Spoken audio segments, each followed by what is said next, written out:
What's good? It's your boy EB, and welcome back to Black Sheep to Go. So, this past Saturday, hey, it was rough.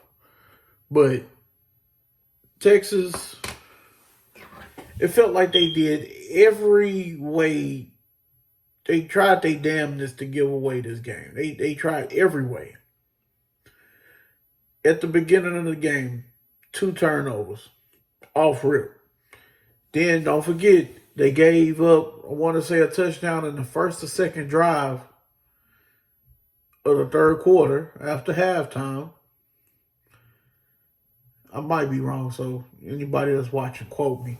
But it, you literally just gave them the ball 2 times at the beginning of each half. And they played terrible. One, the defense the defense looked terribly slow, like horribly slow. Like it wasn't even a contest. Yes, I know they only gave 27 is it's kind of high, kind of sort of when you throw in field goals, whoop de whoop, bad field position, but you can't fault the defense. They was put in bad positions most of this game. So the other thing was the reason they lost to me that I saw 9 penalties ain't cutting it. Against Oklahoma, it's not cutting it. It's been rumblings Oklahoma is pretty good, but it wasn't. It wasn't going to cut it against Oklahoma. And I know at the time of this recording, I want to say they number 5. So even the AP poll starting to notice Oklahoma is good. You cannot do this. And let's come on, rivalry games and all that other shit that you want to add into it. You cannot have 9 fucking penalties in the game. That don't even make fucking sense. And then one thing that I do get, I understand your center. I understand Jake Majors. I understand he got hurt. But it's no fucking excuse. It is no fucking excuse that you should give up 5 sacks on your quarterback.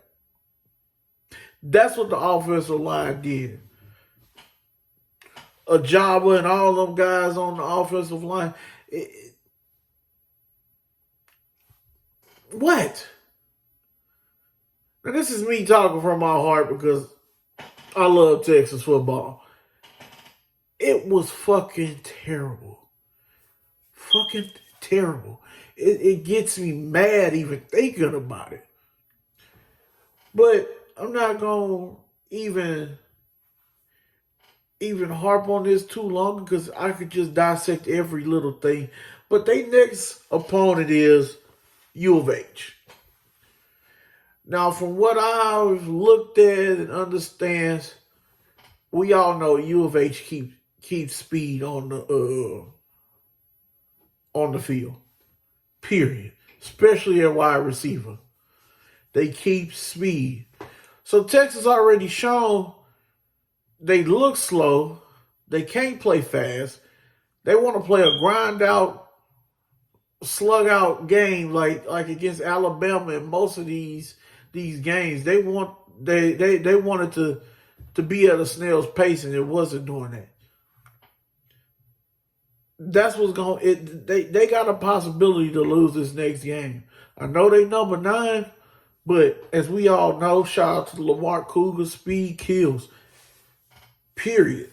That's it. Like that's what's going to be the difference between Texas winning the national championship and losing one. How are they going to contain speed? Because the blueprint is there now. You always get exposed in a rivalry game. Every single time.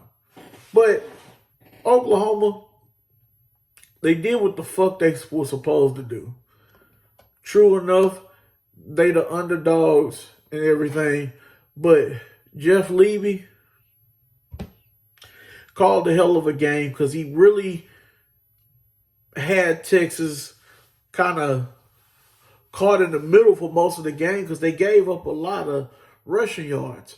But when you come out in them 3x2s, the 3x1 sets, when you got three guys on one side and on the big side of the field, short side of the field, you got one. When you come out in those kind of sets, it opens up the it opens up the run game. And Texas run defense was fucking terrible. Oklahoma spreaded them out where they wouldn't be compacted, 7 in the box, and make it a slobber knocker. That's that Jim Ross. But that was what I took away from that. And then the way they coached up the defense, they did just enough. They just needed them to play okay. I can rest for sure to tell you the defensive coordinator, I don't know his name right now, but the defensive coordinator told his guys, let's slow these guys down. I'm not asking y'all to be no world beaters. I'm not asking you to be the 2010 Steelers. I'm not asking you that. I'm asking you just to slow them down enough. And then the way they did was they sped up Texas, but kept it close at the same time. They just kept them out of their comfort zone.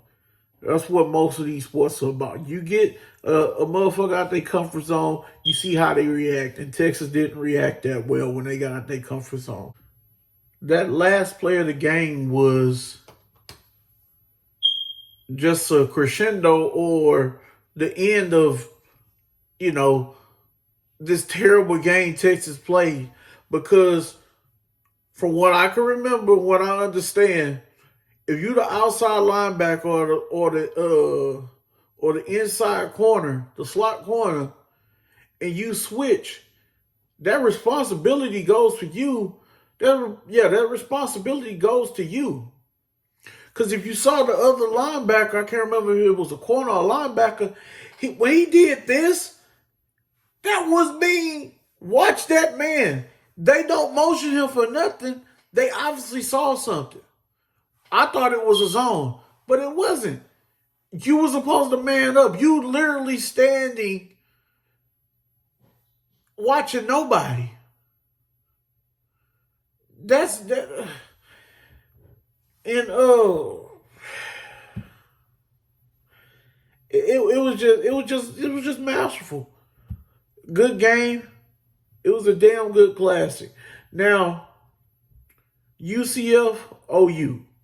Remember, UCF gave KSU a little trouble. KSU has a top, I ain't going to say top, but they has a very good defense.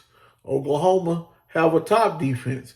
Now, let's see how, this is going to pan out. But my final thought about this, if everybody keeps winning, which I really think, I can guarantee you see both of these teams in Dallas for the championship game and a chance to go to the national championship.